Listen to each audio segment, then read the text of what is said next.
Very good morning students. आज हम कर रहे हैं हमारा मैग्नेटिक फील्ड का चैप्टर।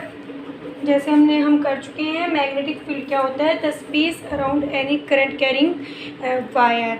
जहाँ किसी वायर के अंदर करंट होगा तो उसके साथ हमेशा एसोसिएटेड हो जाएगा आपका मैग्नेटिक फील्ड। ऐसे ही आज हम कैलकुलेट करेंगे magnetic field in case of circular loop. Circular loop के अंदर आपका कैसे मैग्नेटिक फील्ड प्रोड्यूस होता है, आज हम वो देखेंगे। क्या इसकी मैग्नेटिक फील्ड लाइंस होती है। जैसे देखो, ये हमने कोई वायर ले ली ए बी, ठीक है। अब हम क्या करें, इस वायर के दोनों टर्मिनल्स को ए और बी को आपस में जोड़ दें।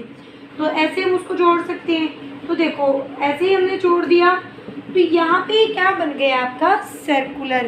तो इसका मतलब कोई भी स्ट्रेट वायर है उसको हम ट्रीट कर सकते हैं एज ए सर्कुलर। जैसे हमें पता है इसका एक मैग्नेटिक फील्ड हमेशा 2 पोल में एग्जिस्ट करता है, एक नॉर्थ होता है और एक साउथ पोल होता है, ठीक है। तो जैसे जैसे हमने कंसिडर कर लिया, हमारे पास ये क्या है, एक सर्कुलर लूप है, ठीक है। तो राइट हैंड रूल हम यूज करके इसके अंदर मैक्सवेल क्रूक रूल भी बोलते हैं हम उसको, और राइट हैंड थंब रूल भी बोलते हैं। वहाँ करके हम इसकी डायरेक्शंस को फाइंड आउट करेंगे। हम ये मान लेते हैं यहाँ हमारा साउथ है और ये हमारा क्या है, नॉर्थ है। पहले हम इस टर्मिनल पे देखेंगे, यहाँ इस पॉइंट को, ठीक है। यहाँ पे क्या है, सर्कुलर है। तो सर्कुलर के अंदर हमें क्या करनी पड़ेगी, डायरेक्शन हम करंट की कैसे ले रहे हैं। तो यहाँ से जो इस सर्कुलर लूप के अंदर है, ये हमारे कंसेंट्रिक सर्कल्स बन जाएंगे और यही हमारे मैग्नेटिक फील्ड को रिप्रेजेंट करेंगे, ठीक है। तो यहाँ से इसकी जो डायरेक्शन होती है लाइक दैट होती है। इसका यूज करके हम कहाँ से यूज करके निकाल सकते हैं डायरेक्शंस को, राइट हैंड थंब रूल, ठीक है। हम इन कंसेंट्रिक सर्कल्स की बात करें। अब देखो, जैसे जैसे आपका क्या है पॉइंट्स बढ़ते जाएंगे तो आपका ये देखो सर्कल की जो रेडियस है वो बढ़ती जा रही है, ठीक है। यहाँ से आप देख सकते हो जा रही है ना बढ़ के। तो यहाँ से हम क्या बोल सकते हैं, जब हम सर्कल के किसी सेंटर के पॉइंट के ऊपर मैग्नेटिक फील्ड निकालते हैं तो उसकी जो लाइंस है वो हमारी रिप्रेजेंट करती है सर्कल। लेकिन जैसे जैसे हम उस पॉइंट से दूर जाते हैं तो ये हमारी एक्ट हो जाती है लाइक ए स्ट्रेट वायर, क्योंकि इसकी आर्क बढ़ जाती है और वो आर्क क्या रिप्रेजेंट करेगी, लाइक ए स्ट्रेट वायर, ठीक है। तो यहाँ हम साउथ टू नॉर्थ इसकी ऐसे करके देखो, जैसे और बड़ा सर्कल होगा तो इतनी रेडियस का हो जाएगा। तो यहाँ से देखो, जो इससे अवे है जो मैग्नेटिक फील्ड लाइंस है वो like that a straight wire. ऐसे यहाँ पे पॉइंट होगा, ऐसे यहाँ पे जैसे नज़दीक करोगे तो कंसेंट्रिक सर्कल की, उसके बाद जैसे जैसे आप दूर जाते जाओगे तो उसकी आर्क बढ़ती जाएगी और वो act like a straight wire, ठीक है। तो यहाँ से हम कर सकते हैं, ठीक है। तो अब हमें देखना है, ये आपका मैग्नेटिक फील्ड लाइंस का रिप्रेजेंटेशन हो गया है in the case of the circular loop.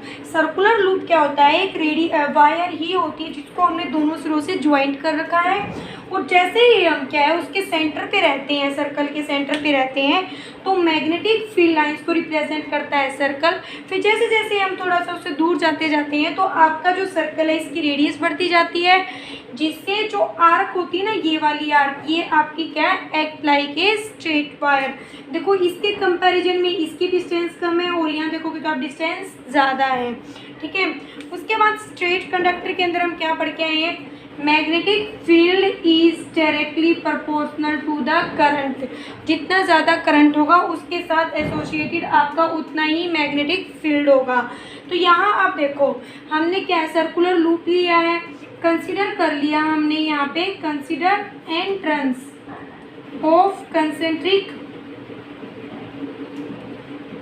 Circles are present. मतलब हमने मान लिया जो हमारा जो लूप हम बना रहे हैं, यहाँ पे जो सर्कुलर लूप बना है इनके अंदर है ना एंट्रेंस है, ठीक है। तो अब देखो, एवरी टर्न के ऊपर क्या है, करंट सेम है, every turn have the same current same current in same direction,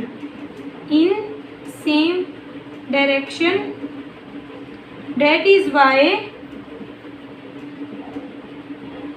current is add up. Current को हम क्या कर देते हैं, एडअप हो जाता है।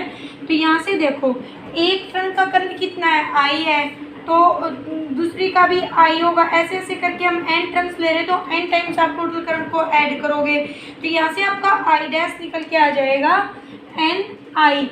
जो मतलब यहाँ पे क्या था, जब हम स्ट्रेट कंडक्टर की बात कर रहे थे तो अकेला एक ही करंट था, फिर हमने क्या कर दिया, उस वायर को सर्कल में बना दिया। अब वहाँ पे डिपेंड हो गया उसके हम नंबर ऑफ टर्न्स कितने ले रहे हैं। तो magnetic field is directly proportional to the N I, where N is the number of turns. तो यहाँ देखो हमारा मैग्नेटिक फील्ड इस केस से हमारा मैग्नेटिक फील्ड क्या है, ग्रेटर देन है। तो यही रीज़न होता है जो हमारा मैग्नेटिक फील्ड है वो सर्कुलर लूप के अंदर ज़्यादा होगा as compare to the straight conductor. और वैसे ही जैसे आपका कंसेंट्रिक सर्कल्स, मतलब जैसे जैसे आपकी रेडियस बढ़ रही है सर्कल की, मतलब आप उस पॉइंट से दूर होते जा रहे हो, ठीक है। जैसे magnetic field inversely proportional to the R square. R क्या होती है, जिस पॉइंट पे आप कैलकुलेट कर रहे हो, मान लो इस पॉइंट की वजह से आप इसके ऊपर मैग्नेटिक फील्ड कैलकुलेट कर रहे हो, तो ये आपकी जो डिस्टेंस हो जाएगी आर है। या आप कुछ भी ले सकते हो, ये स्मॉल की ये भी आर हो जाएगी। तो जितनी ज़्यादा आपके सर्कल की रेडियस होगी उतना ही उसके साथ एसोसिएटेड मैग्नेटिक फील्ड कम होगा। जैसे मान लो एक ही स्मॉल सर्कल है, ये सेकंड, थर्ड, फोर्थ, फिफ्थ, इनके कंपैरिजन में जो आपका फर्स्ट है, जो आपका फर्स्ट सर्कल है, इसका आपका मैग्नेटिक फील्ड ग्रेटर देन होगा other than B1 is greater than B2, greater than B1 सबसे बड़ा होगा, फिर B2, फिर B3। मतलब जितने ज़्यादा आपकी R होगी तो आपका मैग्नेटिक फील्ड उतना ही कम होता रहेगा। ओके।